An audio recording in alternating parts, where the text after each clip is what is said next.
Hello students and Jai Hind. I welcome you all to Magnet Brains, एक ऐसा platform जहाँ पे क्लास 1 से लेके क्लास 12 तक सारा का सारा क्वालिटी एजुकेशनल कंटेंट आप लोगों को exclusively free of cost provide कराया जाता है। मतलब ये कि यहाँ कभी ऐसा नहीं होता कि आपको किसी भी सब्जेक्ट के 1 या 2 लेक्चर फ्री ऑफ कॉस्ट देखने के लिए मिले और उसके बाद में आपसे फिर ये बोला जाए कि बचे हुए कोर्स को अगर आपने एक्सेस करना है तो उसके लिए आपको कोई पेड सब्सक्रिप्शन लेना पड़ेगा या किसी तरीके की कोई फ़ीस देना पड़ेगी। ऐसा मैग्नेट ब्रेन्स में नहीं होता। मैग्नेट ब्रेन्स प्रतिबद्ध है आप लोगों तक सारा का सारा quality educational content exclusively free of cost लेकर आने के लिए, जिसकी मदद से ना सिर्फ आप लोग अपने सब्जेक्ट्स की अच्छी प्रिपरेशन कर सकें, ज़्यादा बेटर तरीके से उनकी अंडरस्टैंडिंग आपको हो, ज़्यादा क्लैरिटी के साथ में आप उन चीज़ों को समझ सकें, ना सिर्फ आप ये कर सकें और अपने एग्जामिनेशंस में अच्छा परफॉर्म कर सकें, बट साथ ही साथ आप लोग अपने करियर्स में भी अच्छा परफॉर्म कर सकें और फाइनली अच्छे अच्छे पदों पर पहुँचें, देश की तरक्की और उन्नति में आप लोग अपना कंट्रीब्यूशन दे सकें। इसी ध्येय के साथ में मैग्नेट ब्रेन्स आगे बढ़ रहा है और मैग्नेट ब्रेन्स प्रतिबद्ध है आप लोगों तक सारा का सारा क्वालिटी कंटेंट इसी तरह से हमेशा लेकर आते रहने के लिए। तो इसी नोट पर हम लोग अपनी बातचीत की शुरुआत आज करते हैं। लास्ट लेक्चर में हम पढ़ रहे थे हमारी क्लास 11th का हेल्थ एंड फिजिकल एजुकेशन, उसका चैप्टर नंबर 2 जिसका नाम है अंडरस्टैंडिंग हेल्थ, और उसमें हम लोग ये देख रहे थे कि आपका जो हेल्थ है या फिर आपका जो वेलनेस वगैरह है, इसका सस्टेनेबल डेवलपमेंट गोल्स जो हैं यूनाइटेड नेशंस के, उनके साथ में क्या कोरिलेशनशिप है, वो सारी चीज़ें हम लोगों ने देखकर ख़त्म की थी। आज हम लोग उसी के आगे अपनी बातचीत को बढ़ाते हैं और फिजिकल एजुकेशन का जो नॉलेज है, फिजिकल एजुकेशन का आपके पास में जो ज्ञान है, वो आपकी वेलबींग में किस तरीके से काम आता है उसके बारे में थोड़ी सी बातचीत हम लोग करेंगे। आपकी जो वेलबींग है यानी कि आपका जो स्वास्थ्य है वो किस तरह से अच्छा रहेगा, किस तरीके से ठीक रहेगा, किस तरीके से आपका जो स्वास्थ्य है, इसके ऊपर आपकी फिजिकल एजुकेशन का नॉलेज अगर आपके पास में है तो आप कंस्ट्रक्टिव तरीके से काम कर सकते हैं। वो सारी की सारी बातें हम लोग आज का जो हमारा सेशन रहने वाला है इसमें देखेंगे। तो इसका जो नाम रहने वाला है टॉपिक का, वो रहने वाला है contribution of physical education for promoting health and wellbeing. आपका जो फिजिकल एजुकेशन है उसका क्या कंट्रीब्यूशन है हेल्थ एंड वेलबींग को प्रमोट करने में, ये पर्टिकुलर हमारे टॉपिक का नाम रहेगा। और इसमें हम लोग बेसिकली वही बात करेंगे कि अगर आपके पास में फिजिकल एजुकेशन का नॉलेज है तो उसका फिर आप किस तरह से सकारात्मक तौर पे अपनी लाइफस्टाइल में, अपने जीवन में इस्तेमाल कर सकते हैं। So now without any further ado, here we begin. Topic is going to be contribution of physical education for promoting health and well-being, and it is chapter number 2, class 11th, health and physical education. And now without any further ado, here we begin. चलें शुरू करते हैं। Physical education में physical health को लेकर जितना भी research हुआ है आज तक, ह्यूमन इवोल्यूशन के थ्रू जितना भी हम लोग कंक्लूजन्स निकाल पाए, जो भी स्टडीज़ वगैरह हुई हैं, उन सारी बातों के थ्रू अल्टीमेटली हम लोग एक निष्कर्ष पे पहुंचे हैं, हम लोग एक कंक्लूजन पर पहुंचे हैं कि आपकी जो फिजिकल हेल्थ है और आपकी जो मेंटल हेल्थ है वो एक दूसरे से इनसेपरेबल हैं। आपकी फिजिकल हेल्थ और आपकी मेंटल हेल्थ एक दूसरे के साथ में इनसेपरेबल हैं। ऐसा नहीं है कि अगर आप सिर्फ शारीरिक तौर पर ही काम करेंगे और मानसिक अपनी सेहत का ध्यान नहीं रखेंगे तो आप पूरी तरीके से स्वस्थ कहलाएंगे, या फिर आप सिर्फ मानसिक तौर पर ही जो है अपनी हेल्थ का ध्यान रखेंगे और शारीरिक तौर पर अपनी हेल्थ का ध्यान नहीं रखेंगे तो आप जो है स्वस्थ कहलाएंगे या फिर स्वस्थ रहेंगे। इनफैक्ट पॉइंट यह है कि अगर आप किसी एक पर्टिकुलर के ऊपर फोकस करते हैं और दूसरे को पूरी तरह से नेग्लेक्ट करते हैं तो जिस चीज के ऊपर आप फोकस कर रहे हैं उसमें भी आपको पूरे रिजल्ट्स नहीं मिलेंगे। अगर आपने बोला कि मैं तो सिर्फ आपका जो है फिजिकल हेल्थ पे ही फोकस करूंगा, मेंटल हेल्थ के ऊपर फोकस नहीं करने वाला, तो आप फिजिकल एक्टिविटीज कितनी भी ज्यादा कर ले, मेंटल एक्टिविटीज अगर आप नहीं कर रहे हैं, मेंटल हेल्थ के ऊपर ध्यान नहीं दे रहे हैं, तो कहीं ना कहीं फिजिकल हेल्थ में भी जो लेवल या फिर जो स्टैंडर्ड आप अचीव करना चाहते थे वो आपको मिलेगा नहीं, वो आप उसको अचीव नहीं कर पाएंगे, आप उस चीज़ को हासिल नहीं कर पाएंगे। एक चीज़ तो ये हो गई। इसी तरह से अगर आपने बोला कि मैं तो सिर्फ मानसिक तौर पर जो है अपनी सेहत का, अपने विचारों का, अपनी थॉट प्रोसेस का, अपनी थिंकिंग का ध्यान रखूंगा, फिजिकल हेल्थ वगैरह जो है मैं उसके ऊपर बिल्कुल ध्यान नहीं रखूंगा, मैं तो इसको नेग्लेक्ट कर दूंगा इस तरीके से। ठीक है जी। तो यहाँ पर अब होगा ये, फिजिकल हेल्थ का ध्यान ना रखने के चलते आपकी जो मेंटल हेल्थ है उसके ऊपर भी नकारात्मक प्रभाव पड़ेगा। और जिस तरीके की सकारात्मक सोच आप डेवलप करने के मूड में थे, आप सोच रहे थे कि फिजिकल हेल्थ को छोड़ो, अपन तो मेंटल हेल्थ पे फोकस करके अच्छे से अपना मानसिक संतुलन जो है बड़ा शानदार कर लेंगे, चाचा चौधरी की तरह अपना दिमाग हो जाएगा, कंप्यूटर से तेज चलेगा, वो चीज़ हो नहीं पाएगी। तो ये बेसिकली उसी तरीके से है जैसे ब्रेड और जैम। आप ब्रेड को बिना जैम के खाओगे तो भी मज़ा नहीं आएगा, आप जैम को अगर बिना ब्रेड के खाओगे तो भी मज़ा नहीं आएगा। तो कुल मिलाकर दोनों इनसेपरेबल हैं, दोनों का जो है आपने बराबरी से ध्यान रखना है। एक सिक्के के ये दो पहलू हैं। तो एक चीज़ तो जो है जितना भी रिसर्च और बाकी सारी चीजें हुई उससे ये समझ में आया। यहाँ से फिर अब एक जो अपनी बहुत पुरानी कोटेशन है कि पढ़ोगे लिखोगे तो बनोगे नवाब, खेलोगे कूदोगे तो बनोगे खराब, वो पूरी तरीके से डिस्कार्ड हो जाती है। दूसरे शब्दों में अगर आप एक बच्चे को पूरी तरीके से सिर्फ अपने पढ़ाई पढ़ाई पढ़ाई पे लगा के रखें और उसकी फिजिकल एक्टिविटीज वगैरह आप ना कराएं तो कहीं ना कहीं वो मेंटली भी जो है बहुत ज्यादा अपना उसका फोकस वगैरह डिस्टर्ब होगा और आप पढ़ाई में जिस तरीके के रिजल्ट्स उससे चाहते हैं उस तरीके के रिजल्ट्स आपको प्रोड्यूस कर नहीं देगा। तो पॉइंट इज कि फिजिकल और मेंटल हेल्थ इंसेपरेबल हैं और आपको दोनों का ध्यान रखना पड़ेगा। आप एक के ऊपर फोकस करके दूसरे को नेग्लेक्ट नहीं कर सकते, करेंगे तो दूसरे के ऊपर भी आपको जो है जिस पे फोकस कर रहे हैं उस पर भी आपको बहुत पॉजिटिव रिजल्ट्स मिल जाएं, बहुत अच्छे रिजल्ट्स मिल जाएं, ऐसा हो नहीं पाएगा, संभव नहीं है। अब डेली अगर आप एक्सरसाइज वगैरह करते हैं, ठीक है जी, सबसे इंपॉर्टेंट चीज अब जिसके थ्रू आप फिजिकल और मेंटल हेल्थ दोनों को ठीक रख सकते हैं वो क्या है। अगर लेट से आप डेली एक्सरसाइज करते हैं तो उससे होगा क्या, अगर आप अंडर वेट हैं तो आप वेट गेन कर सकते हैं और अगर आप ओवर वेट हैं तो आप उससे जो है वेट को रिड्यूस कर सकते हैं, डिपेंडिंग अपॉन कि आप वेट ट्रेनिंग की एक्सरसाइज कर रहे हैं गेनिंग के लिए या फिर आप उसको लूज करने के लिए कर रहे हैं। जिसके लिए भी कर रहे हैं मगर आप वेट गेन भी कर सकते हैं डेली एक्सरसाइज कर आप रिड्यूस भी कर सकते हैं या फिर सबसे इंपॉर्टेंट बात कि आप उसको मेंटेन भी कर सकते हैं, आप उसको बढ़ने भी ना दें, आप उसको घटने भी ना दें। इस तरीके से जो है इसकी व्यवस्था वगैरह की जा सकती है। तो डेली एक्सरसाइजेस वगैरह जो हैं इंपॉर्टेंट है। अच्छा, आपने नोटिस भी किया होगा कि जब आप अच्छी इंटेंस फिजिकल एक्टिविटी करते हैं, लेट से आपने घंटा डेढ़ घंटा वॉक कर ली, खूब पसीना बहा दिया, उसके बाद आप जब बैठते हैं तो आपका शरीर तो आपको हल्का महसूस होता ही होता है, आपका मन एकदम शांत हो जाता है, दिमाग में किसी भी तरीके के कोई विचार फिर आते नहीं है, अच्छा लगता है, पॉजिटिव फीलिंग आती है। तो ये भी जो है एक पर्टिकुलर चीज है जिससे अपने को पता चलता है कि आपकी फिजिकल और मेंटल हेल्थ जो है इंसेपरेबल है। अब डेली एक्सरसाइज वगैरह करने से हो यही रहा है कि आपका शरीर जो है वो मेहनत कर अपना पसीना बहा रहा है, साथ ही साथ वो मानसिक तौर पर आपको शांत और फोकस जो है वो कर रहा है। तो लगातार अगर आप इस तरीके की चीजें करते रहते हैं तो इससे आपका शारीरिक तौर पर तो एडवांटेज है ही मगर मेंटली भी जो है ये आपके ऊपर बहुत ज्यादा सकारात्मक प्रभाव डालता है। इसके अलावा अगर आप फिजिकल एक्टिविटीज रेगुलरली करते रहते हैं, रेगुलर आप फिजिकल एक्सरसाइजेस वगैरह करते हैं, उससे आपकी बॉडी में एक एनर्जी बैलेंस बना रहता है। एनर्जी बैलेंस का मतलब है कि जितना आपने खाना खाया है और उससे फिर जितनी कैलोरीज आपको एनर्जी की मिली हैं वो उतनी इस्तेमाल भी हो रही हैं कि नहीं हो रही हैं। देखिए बात क्या है, जितना अगर आपने इंटेक दिया है उतना अगर आपने इस्तेमाल कर लिया तब तो फिर आपका जो है एक एनर्जी बैलेंस बना रहेगा। लेट से अगर आपने 1000 कैलोरीज कंज्यूम करी और 1000 के आसपास ही कैलोरीज अगर आपने जला दी या फिर आपने जो है उनका इस्तेमाल कर लिया किसी एक्टिविटी को करने में, तब तो जो है आपका एक एनर्जी बैलेंस बढ़िया मात्रा में बना रहेगा। मगर अगर आपने 1000 कैलोरीज अगर कंज्यूम करी और 500 600 700 ही जो है आपने इस्तेमाल करी तो जो 300 बची हुई हैं ये एक्यूमुलेट होती हैं और ये फिर शरीर के ऊपर ओवरवेट के रूप में, फैट के रूप में जो है जमना शुरू हो जाती हैं और इसी के चलते फिर आपका जो वजन वगैरह है वो बढ़ना शुरू होता है या वेट का डिसबैलेंस आपको देखने को मिलता है। तो फिजिकल एक्टिविटीज जो हैं वो फंडामेंटल हो जाती हैं अगर आप ये चाहते हैं कि आपकी बॉडी में एनर्जी का बैलेंस बनाकर रखा जाए या फिर आपका जो वेट है उसको कंट्रोल में अगर आपको रखना है। दोनों एक्टिविटीज के लिए आपको ये फिजिकल एक्टिविटीज वगैरह या दोनों इन पॉइंट्स वगैरह के लिए आपको फिजिकल एक्टिविटीज के ऊपर ध्यान देना पड़ेगा। ठीक है जी।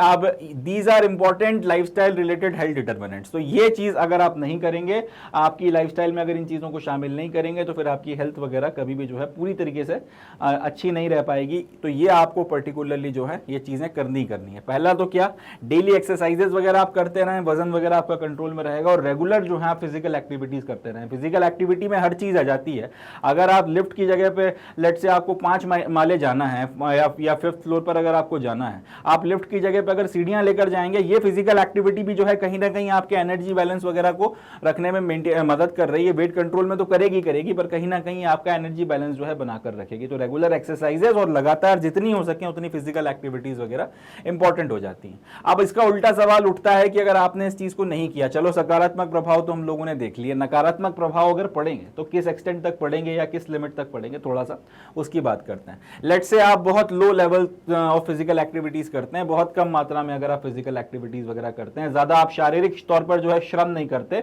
एक्सरसाइजेज या इस तरीके की चीजें आप नहीं करते, इसके चलते होता यह है आपका वजन वगैरह जो है वो उसका बैलेंस खराब होने लगेगा, एनर्जी बैलेंस खराब होने लगेगा, नेगेटिविटी जो है दिमाग में भरने लगेगी, आपका फोकस डिस्टर्ब हो जाएगा, 50 तरीके के आपके अनशन किस्म के आपके दिमाग में विचार आने लगेंगे और ये सारी चीजें अल्टीमेटली हेल्थ प्रॉब्लम्स वगैरह जो हैं वो जनरेट करती हैं। अब आप चाहे हिंदुस्तान की बात कर लें, इंडिया की आप बात कर लें कंट्री के तौर पर, या फिर आप दुनिया की बात कर लें, दुनिया के किसी भी देश की बात कर लें, जितनी आपको health related problems maximum population में देखने के लिए मिलती हैं। आप किसी एक इक्का दुक्का केसेस में क्रॉनिक डिसीजेस वगैरह कुछ हैं उनको आप अलग हटा दीजिए, मगर जितनी आपकी मैक्सिमम हेल्थ रिलेटेड प्रॉब्लम्स या हेल्थ रिलेटेड इश्यूज आते हैं, उसके पीछे जो सबसे प्राइम फैक्टर या सबसे इंपॉर्टेंट रीजन है वो यही है कि आपको low level of physical activity जो है वो देखने को मिलती है। लोग ज्यादातर जो है शारीरिक श्रम नहीं करते या उतना शारीरिक श्रम नहीं करते जितना करना चाहिए, जिससे कि आपका शरीर स्वस्थ रह सके। नतीजा ये होता है बॉडी आपका एनर्जी बैलेंस खराब करने लगती है, वेट बैलेंस खराब करने लगती है, मेंटली आपका जो बैलेंस होता है वो डिस्टर्ब होने लगता है, कॉन्फिडेंस, सेल्फ रिस्पेक्ट, लाइफस्टाइल, हर चीज के ऊपर असर पड़ता है। And at the end of the day आप जो बनकर निकलते हैं वो चीज ठीक नहीं है। आपका शरीर जो है, आपका जो मन है वो आपके खिलाफ हो जाता है और कहीं ना कहीं वो फिर 50 तरीके के रोग वगैरह उनको लेकर आता है। आदमी बहुत ज्यादा ओवरवेट हो गया तो हार्ट डिसीजेस के चांसेस बढ़ जाते हैं। आजकल जो ये खबरें आती रहती हैं कि आपको कहीं पर भी जो है किसी ना किसी को स्ट्रोक आ जाता है, किसी ना किसी को हार्ट अटैक आ जाता है और एकदम से अनएक्सपेक्टेडली किसी की डेथ हो जाती है। कईयों बार अनफॉर्चुनेटली ये होता है। जैसे किसी सेलिब्रिटी के साथ में ऐसा होता है तो हम लोग एकदम से आश्चर्यचकित हो जाते हैं कि अरे ऐसा कैसे हो गया, उसकी तो उम्र इतनी कम थी।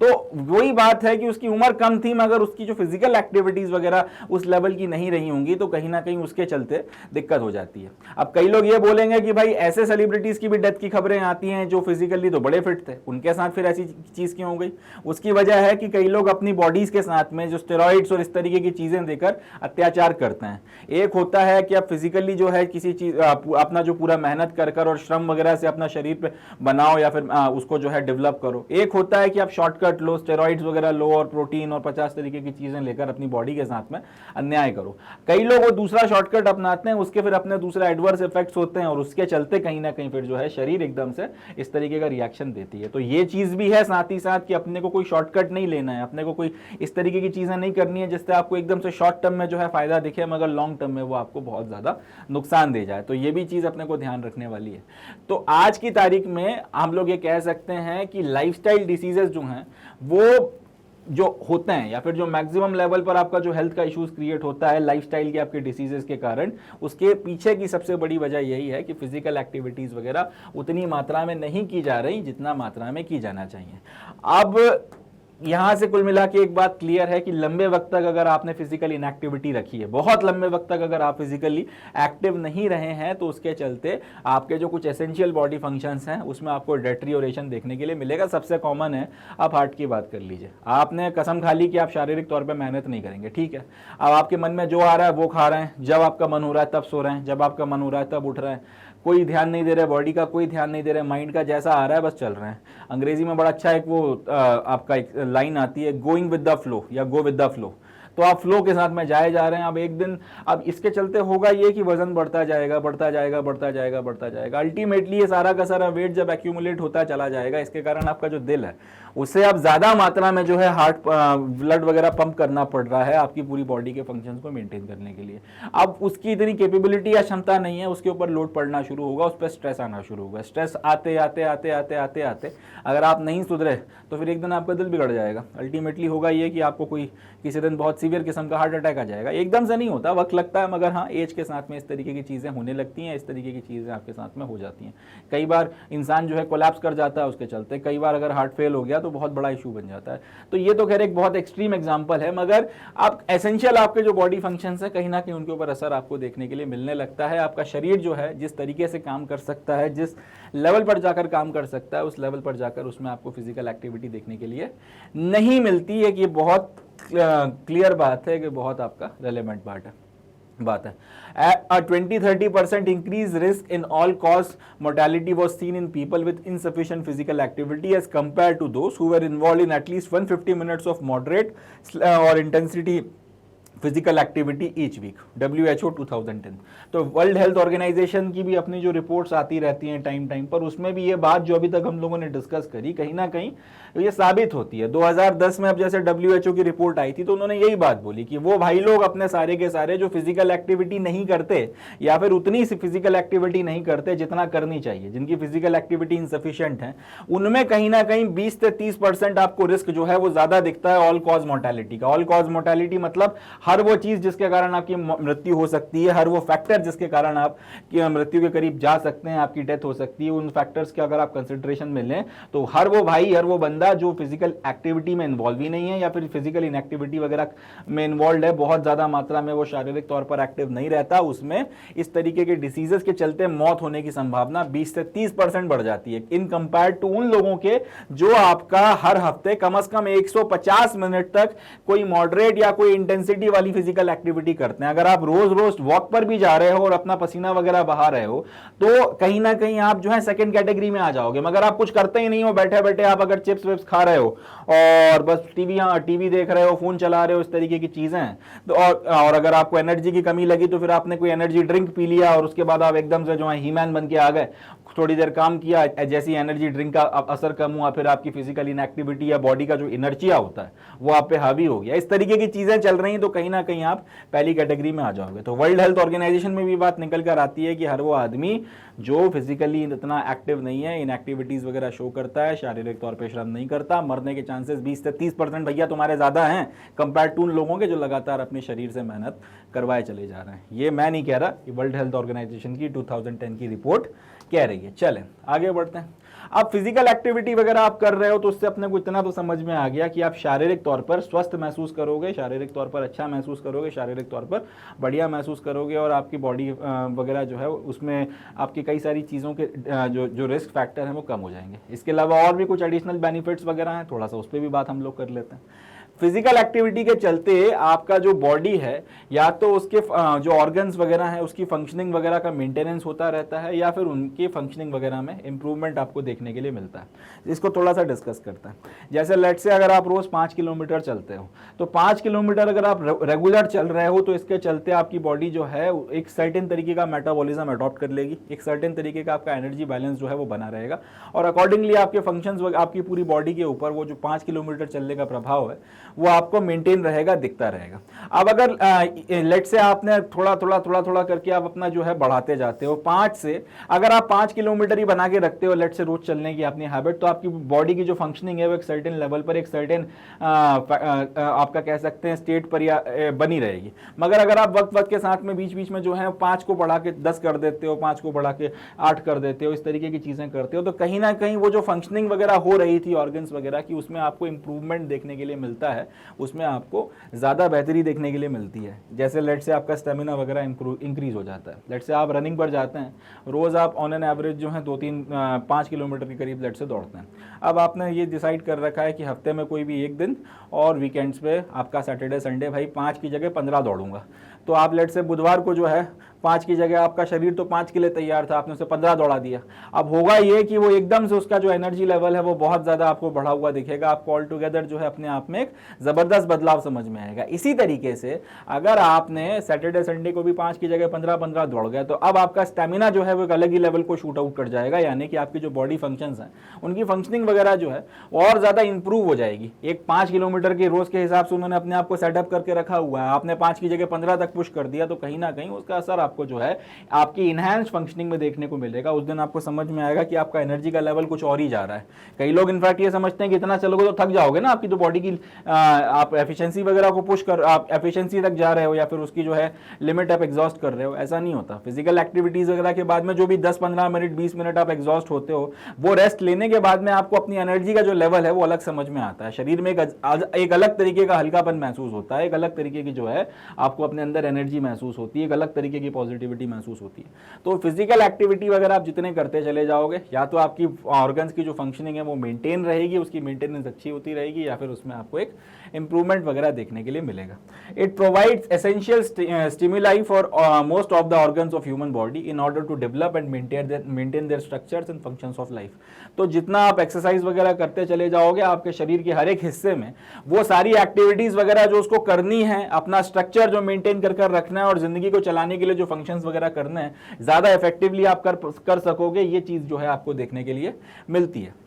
इसी के साथ साथ जितना ज़्यादा आप फिजिकल एक्टिविटी वगैरह करते चले जाओगे, तो इस पर तो अपन लोगों ने बात कर ही ली है, उतना आपका एनर्जी का लेवल हाई रहेगा या एनर्जी बैलेंस आपका उतना बढ़िया बना रहेगा और वेट आपका उतना ज़्यादा कंट्रोल में रहेगा। जितना ज़्यादा आपका एनर्जी बैलेंस बना हुआ और जितना आपका वेट कंट्रोल में है, ऑब्वियस सी बात है आपका स्वास्थ्य उतना अच्छा है। अगर आपका हाइट टू वेट रेशियो बहुत बढ़िया तरीके की स्थिति में है, ना आप अंडर वेट है ना आप ओवर वेट है, जब आप बस जस्ट आपका जो परफेक्ट अगर वेट आपको देखने को मिल रहा है, तो उससे अच्छी कोई चीज़ आपके लिए हो नहीं सकती है। तो कुल मिलाकर हम लोग ये कह सकते हैं कि एक्सेस बॉडी वेट को कंट्रोल करना भरी जो है वो फिजिकल एक्टिविटीज का वो ध्येय नहीं है कि आपने बोला वजन कम करना है, पतले होना है, इसलिए हम लोग शारीरिक गतिविधियां कर रहे हैं। वो एक बहुत प्राइम फैक्टर हो सकता है, मगर उसके साथ में दूसरी चीजें भी आती हैं, उसके साथ में आपको दूसरे फायदे भी मिलते हैं। ये उसी तरह से है कि एक आप जैसे किसी पर्टिकुलर क्लास में आप उसका सिलेबस वगैरह खत्म करना चाहते हैं, तो आप उसके लिए पढ़ रहे हैं, नो डाउट आप अच्छा मार्क्स स्कोर कर लेंगे, सब बढ़िया है। मगर साथ ही साथ आप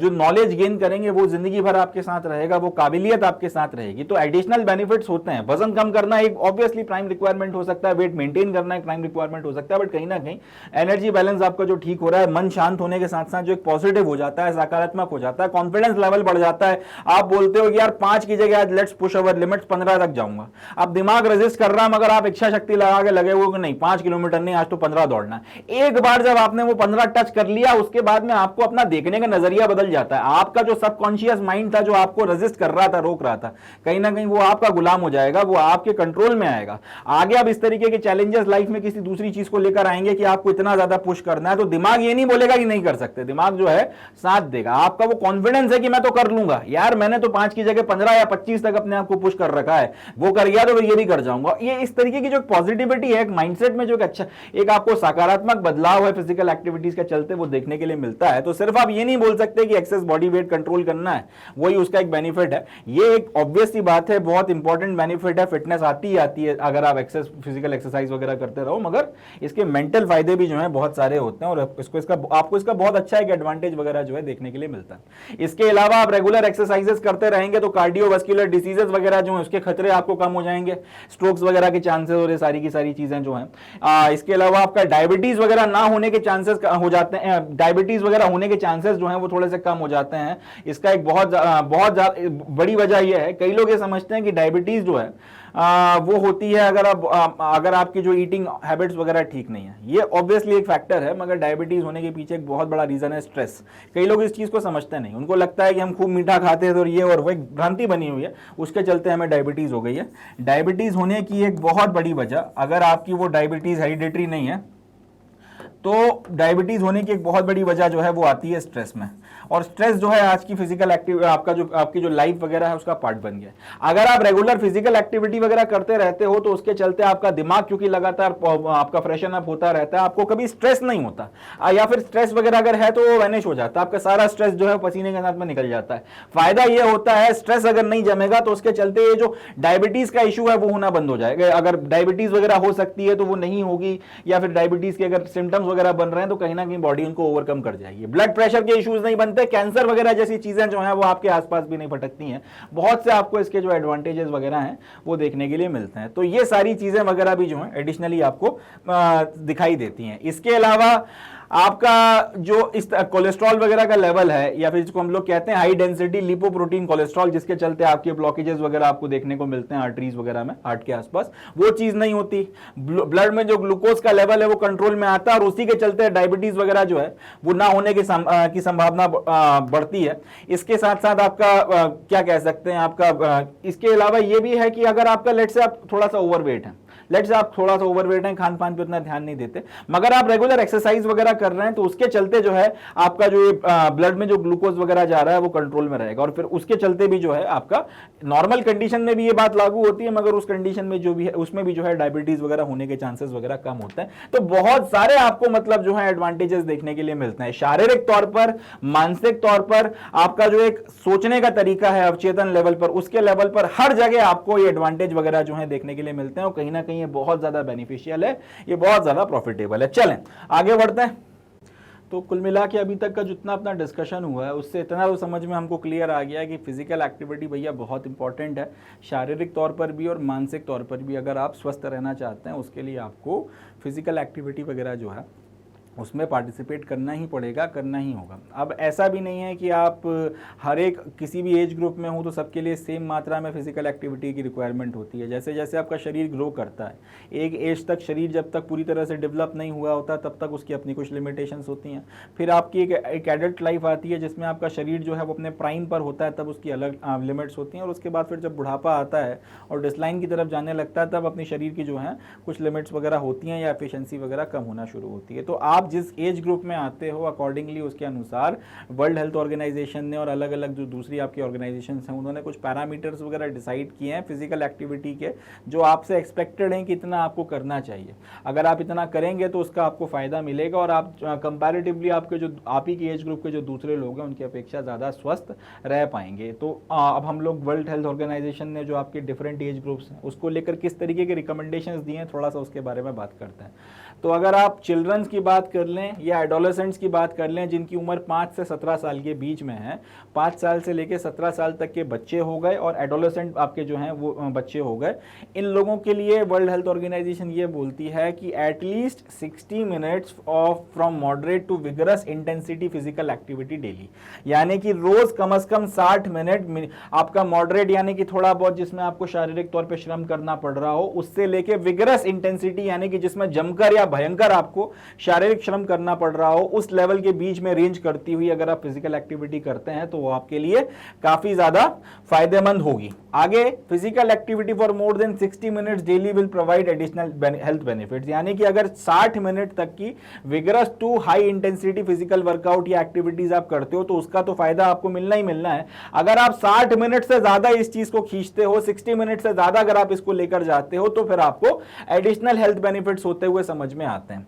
और इसमें एक्टिविटीज भी आपको जो करनी है उसमें किस तरीके की एक्टिविटीज आपको शामिल करनी है, इस तरीके की एक्टिविटी शामिल करनी है जिसमें आपकी मसल्स वगैरह में और बोन्स वगैरह में स्ट्रेंथ आए और कम से कम आपको 3 बार ये शारीरिक गतिविधियां जो है करनी है। अब 5 साल 6 साल 7 साल 8 साल 9 साल या 10 साल के बच्चों के लिए तो खैर ये बातें आपको बताने की जरूरत ही नहीं है, ये इतने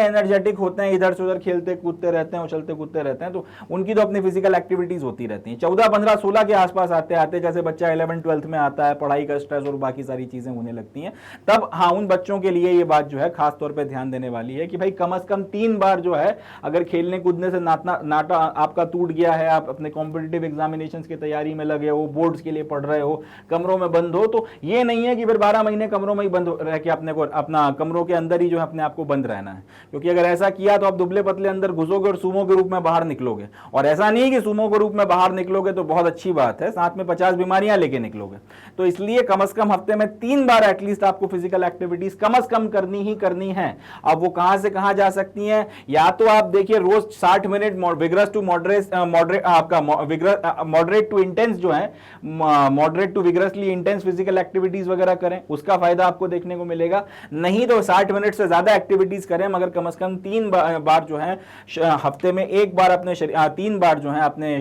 शरीर को एक हफ्ते में आपको मेहनत करवानी ही करवानी है, नहीं तो फिर आपकी बॉडी जो है पूरी तरह से फिट या फिर हेल्दी नहीं रह पाएगी आप भी, और इसका नतीजा जो है आपको अपने आपकी जो दूसरी एक्टिविटीज वगैरह है उसके ऊपर देखने के लिए मिलेगा। तो एक तो ये हो गया। दूसरा जो एज ग्रुप है 18 से लेके 64 ईयर्स तक का, उसके लिए WHO का कहना यह है कि या तो आप 150 मिनट कम से कम मॉडरेट टू इंटेंसिटी से फिजिकल वाला एक्टिविटीज वगैरह करिए, ठीक है जी, मॉडरेट टू इंटेंसिटी वाली फिजिकल एक्टिविटीज या फिजिकल एक्सरसाइजेस वगैरह करिए थ्रू आउट द वीक, यानी कि हफ्ते भर कम से कम 150 मिनट जो है मिनिमम आपको आपका moderate to intense physical activities वगैरह करनी ही करनी है। और वो नहीं कर सकते तो कम से कम 75 मिनट की विगरस इंटेंसिटी वाली फिजिकल एक्टिविटी पूरा हफ्ता आपको करनी है, यानी कि या तो आप 150 मिनट जो है रोज दीजिए, 150 मिनट का मतलब बनता है लगभग 2.5 घंटा जो है मॉडरेट से आपका इंटेंसिटी वाली एक्टिविटीज आप करते रहें। और अगर इतना वक्त नहीं है तो 75 मिनट फिर भयंकर मेहनत करो रोज, तो आप जो है स्वस्थ रहोगे, ठीक रहोगे, ठीक है जी। और N equivalent combination of moderate and vigorous intense activities, या फिर आप दोनों का कॉम्बिनेशन कर लीजिए। अगर आपसे 75 मिनट लगातार एक्टिविटीज नहीं हो रही हैं विग्रस वाली, तो मॉडरेट और विग्रस एक्टिविटीज का कॉम्बिनेशन करिए, मगर ये आपको करना पड़ेगा 150 मिनट या तो रोज आपका मॉडरेट से लेके इंटेंसिटी वाली या इंटेंस वाली फिजिकल एक्सरसाइजेज या वर्कआउट आपको रेगुलर कंटिन्यू करना पड़ेगा। नहीं तो रोज कम से कम 75 मिनट जो है तगड़ी मेहनत करो, तगड़ी वाली, फिर मॉडरेट की बात नहीं आएगी। और अगर ये एकदम कंटिन्यूअसली 75 मिनट नहीं करते बन रहा, तो मॉडरेट और विग्रस इंटेंसिटी एक्टिविटीज का कॉम्बिनेशन कर लो कि 5 मिनट ये करूंगा, 10 मिनट ये करूंगा, फिर आपका 2 मिनट का रेस्ट, 5 मिनट या 10 मिनट, ऐसे कर करके आप करो, मगर आपको ये चीजें करनी ही पड़ेंगी। इसके आगे इनका कहना यह है कि अगर आप एडिशनल हेल्थ बेनिफिट्स चाहते हैं, अगर आप चाहते हैं कि एज का आपके ऊपर इतना असर ना आए, आप 50 साल की उम्र में भी जो है हैंडसम दिखें, और या फिर आपकी जो पर्सनालिटी है वो ठीक रहे, शरीर वगैरह बढ़िया बना रहे, तो उसके लिए फिर एडल्ट्स वगैरह को जो है 300 मिनट तक जो है आपका पर वीक अपनी एक्टिविटीज वगैरह को लेकर जाना चाहिए। मॉडरेट या इंटेंस फिजिकल एक्टिविटी जो भी कर रहे हो, कम से कम 300 मिनट तक लेकर जाना चाहिए या उसके इक्विवेलेंट। अगर आप ये कर पाते हो तो उसका आपको फायदा जो है आपके शरीर के ऊपर सकारात्मक तौर पर देखने के लिए मिलेगा। इसके अलावा मसल्स की जो स्ट्रेंथनिंग करने वाली एक्टिविटीज वगैरह हैं, उसमें आपको पार्टिसिपेट करना चाहिए, और कम से कम 2 या 2 से ज्यादा बार आप एक हफ्ते में मसल स्ट्रेंथनिंग एक्टिविटीज वगैरह में अगर आप लगेंगे तो उसका भी जो है आपको फायदा मिलेगा। तो इस तरीके की एक्टिविटीज वगैरह आप करते हैं तो इसका आपके शरीर के ऊपर एक सकारात्मक प्रभाव 18 से 64 साल की उम्र के बीच में आपकी उम्र कहीं पर भी वो देखने के लिए मिलेगा। और कंपैरेटिवली अगर आप अपने आप को ये एक्टिविटीज करने के पहले अगर आप अपनी परिस्थितियां देख लें और ये एक्टिविटीज 1-2 महीने 3 महीने करें, और उसके बाद जब आप देखेंगे आप अपने आप में जो बदलाव पाएंगे वो एक बहुत एप्रिशिएबल बदलाव होगा। वो एक इस तरीके का बदलाव होगा जो कहीं ना कहीं आपकी जिंदगी के ऊपर भी जो है असर डालेगा, और उसका ट्रांसफॉर्मेशन आपको समझ में आएगा। जिंदगी के को लेकर आपका जो नजरिया है वो बदल जाएगा, आपके कॉन्फिडेंस के लेवल जो है वो इंक्रीज हो जाएंगे, आपकी लाइवलीनेस जो है वो बढ़ जाएगी, आपकी खुशियों का लेवल जो है वो बढ़ जाएगा, नींद की क्वालिटी अच्छी हो जाएगी। इसके अलावा आपका नींद की क्वालिटी अच्छी हो जाएगी, आपका डाइजेशन की जो समस्याएं वगैरह होती हैं, कई बार लोगों को कॉन्स्टिपेशन के इश्यूज होने लगते हैं, इन सारी चीज़ों से आप बाहर आ जाएंगे। आपकी बॉडी जो है उसमें वेट वगैरह का जो भी इशू हो रहा था वो खत्म हो जाएगा, फंक्शनिंग आपकी अच्छी हो जाएगी। कहीं ना कहीं आप एकदम ऐसा महसूस करेंगे कि अभी तक आप टोनी स्टार्क थे और आपने एकदम से आयरन मैन बन गए, वो आयरन मैन का सूट डाल लिया। तो इस तरीके का पॉजिटिव ट्रांसफॉर्मेशन जो है आपको आपकी जिंदगी में इन सारी चीजों के चलते देखने के लिए मिलेगा। और इसीलिए ये बोला जाता है फिजिकल एक्सरसाइज मस्ट है, आप उनसे पीछा नहीं छुड़ा सकते, आपको करना चाहिए, आपको जितना हो सके उतना ज्यादा अपने आप को इसमें इन्वॉल्व करना चाहिए और इससे बेनिफिट उठाना चाहिए। क्योंकि बेसिकली ये शरीर एक तरीके की मशीन है, एक तरीके का गैजेट है, जितना ज्यादा आप इसकी ऑयलिंग और डेंटिंग पेंटिंग करते रहेंगे उतना ज्यादा इफेक्टिवली ये चलेगा। और अगर आपने इस पर ध्यान देना बंद कर दिया तो फिर एक दिन ये भी जो है आप पे ध्यान देना बंद कर देगा, और उसके बाद में फिर इसका मेंटेनेंस कराने में, यानी कि हॉस्पिटल ले जाके इसको फिर ठीक कराने में इस तरह से कि चला लो जैसे तैसे, बहुत ज़्यादा फिर खर्चा हो जाएगा। तो कहीं ना कहीं आप शरीर का ध्यान रखें, शरीर आपका ध्यान रखेगा। अगर आप शरीर का ध्यान नहीं रखेंगे तो शरीर बदला लेने पे उतारू हो जाता है, और अगर हो गया तो फिर वो बहुत भारी पड़ता है। चले आगे बढ़ते हैं। So with this we come to the end of the session as well as we come to the end of the chapter। तो इसी डिस्कशन के साथ में अपना जो ये सेशन है वो भी समाप्त होता है, और हमारा जो चैप्टर नंबर 2 था जिसका नाम था अंडरस्टैंडिंग हेल्थ, जिसमें हम लोगों ने हेल्थ के वेरियस एस्पेक्ट्स को देखा, अलग अलग बातों को समझा, इसके अलग अलग कैरेक्टरिस्टिक्स और फीचर्स के बारे में हम लोगों ने डिस्कशन किया। ये आपका चैप्टर जो है यहीं पे समाप्त होता है। अगला जो अपना चैप्टर रहेगा, चैप्टर नंबर 3, उसमें हम लोग हेल्थ के फिजिकल और साइकोलॉजिकल क्या असर वगैरह पड़ते हैं, खासतौर पे साइकोलॉजिकल एस्पेक्ट्स वगैरह क्या हैं, उसके बारे में बातचीत करेंगे। आई एम प्रीटी श्योर कि इस चैप्टर के समाप्त होने के साथ ही साथ आपने जो हेल्थ के रिलेटेड वेरियस एस्पेक्ट्स वगैरह हैं उसके बारे में आपकी अंडरस्टैंडिंग जो है वो ज़्यादा बेटर हुई होगी। आप उनको अब ज़्यादा बेटर तरीके से देख पा रहे होंगे, समझ पा रहे होंगे, और अब आप ज़्यादा बेटर तरीके से इस बात की अंडरस्टैंडिंग आपके दिमाग में डेवलप हुई होगी कि क्यों आपकी फिजिकल एक्टिविटीज़ वगैरह जो हैं इंपॉर्टेंट हैं, किस तरह से ये हेल्थ से रिलेटेड है। हेल्थ का जो आपका डेफिनेशन है या हेल्थ का जो पैरामीटर है या पैमाना है वो कितना ज़्यादा ब्रॉड है, और किन किन फैक्टर्स का, किन किन चीज़ों का जो है इसमें ध्यान रखा जाता है, ये सारी की सारी चीज़ें अब आपको क्लियर हो गई होंगी। तो इसी नोट पे हम लोग अपना आज का सेशन जो है वो समाप्त करते हैं, और इसी के साथ में अपना चैप्टर नंबर 2 जो है वो खत्म होता है। अब समाप्त करने के पहले मैं आप लोगों को बताना चाहूँगा कि आप लोग मैग्नेट ब्रेन्स की हमारी वेबसाइट पर जाएं। यहाँ पे आपको क्लास 1 से लेके क्लास 12 तक सारा का सारा quality educational content exclusively free of cost provide कराया जाता है। मतलब ये कि जैसा मैंने आपको पहले ही बताया था सेशन की शुरुआत में कि आपको यहाँ पे किसी तरीके का कोई पेड सब्सक्रिप्शन या फीस नहीं लेना पड़ेगी और आपको सारा कंटेंट वगैरह जो है एक्सेस करने के लिए मिलेगा। एक शिकायत कई बार बच्चे करते हैं कि यूट्यूब का जो चैनल है उस पर कई बार आपके जो वीडियोज़ वगैरह वो ढूंढने में थोड़ा सा दिक्कत हो जाती है, किसी सब्जेक्ट की या कोई प्लेलिस्ट अगर आपको ढूंढना है थोड़ा सा प्रॉब्लम हो जाती है। तो उस चीज़ का भी यहाँ पर बहुत अच्छे से ध्यान रखा गया है, सारे सब्जेक्ट्स वगैरह को एकदम ऑर्डर्ड तरीके से अरेंज किया गया है, सारा का सारा जो कंटेंट है एकदम ऑर्डर्ड तरीके से अरेंज है और उसके चलते आपको किसी भी तरीके की कोई प्रॉब्लम नहीं होगी, कोई इश्यूज़ नहीं आएंगे किसी भी सब्जेक्ट वगैरह का कंटेंट या कोई भी प्लेलिस्ट वगैरह ढूंढने में। जब आप मैग्नेट ब्रेन्स की वेबसाइट पर आएंगे तो आपको सब कुछ ऑर्डर्ड तरीके से अरेंज दिखेगा। अब जैसे यहाँ पे CBSE kindergarten to 12th English medium, Hindi medium, NTSC, olympiad, CUET, spoken English और जितने भी आपके कोर्सेज वगैरह ऑफर किए जा रहे हैं कॉम्पिटिटिव एग्जामिनेशंस के और सबके, वो सब प्लेलिस्ट वगैरह जो है बढ़िया बनी हुई हैं। अब लेट से आपने इंग्लिश मीडियम वाला जो है CBSE किंडरगार्टन टू 12th उस पर क्लिक किया तो आपका सारा जो सिलेबस है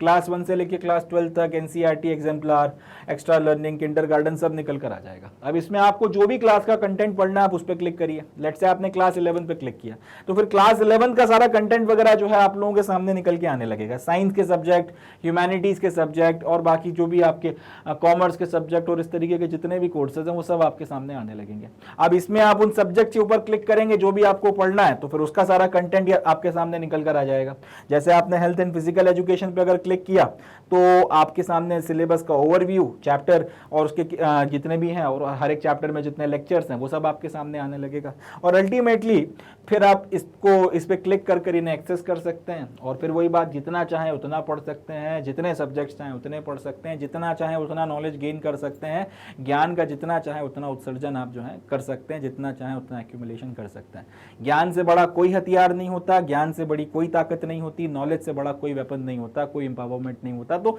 ना सिर्फ एग्जामिनेशन के पॉइंट ऑफ व्यू से जितना चाहें आप उतना नॉलेज यहाँ पे गेन कर सकते हैं, आप अपने नॉलेज के बेस को बढ़ाने के लिए, अपने एम्पावरमेंट के लिए भी इसका इस्तेमाल कर सकते हैं। जितना चाहें उतना सीखें, किसी तरीके का कोई चार्ज आपके ऊपर नहीं लगेगा, बस मेहनत करते चले जाएं, तरक्की के पथ पर आगे बढ़ते चले जाएं और उन्नति के पथ पर आगे बढ़ते चले जाएं, देश के प्रति कंट्रीब्यूट करते रहें। इसके बारे में जितना हो सके उतना अपने साथियों को भी बताइए, दूसरे लोगों तक भी इसके बारे में पहुंचाइए। एंड ये जो हमारा एक इनिशिएटिव है जिसके थ्रू हम लोग क्वालिटी एजुकेशनल कंटेंट्स हिंदुस्तान के हर घर तक पहुंचाना चाहते हैं without any payment of any sort of fee वगैरह, इस पर्टिकुलर चीज़ को बढ़ाने में और उसका प्रचार प्रसार करने में हमारी मदद करें। तो इसी नोट पर हम लोग आज का सेशन समाप्त करते हैं। अपना बहुत ख्याल रखिए, बहुत पॉजिटिव रहिए, हंसते मुस्कुराते रहिए, खुश रहिए एंड मोस्ट इंपॉर्टेंटली जुड़े रहिए मैग्नेट ब्रेन्स के साथ। थैंक यू, जय हिंद।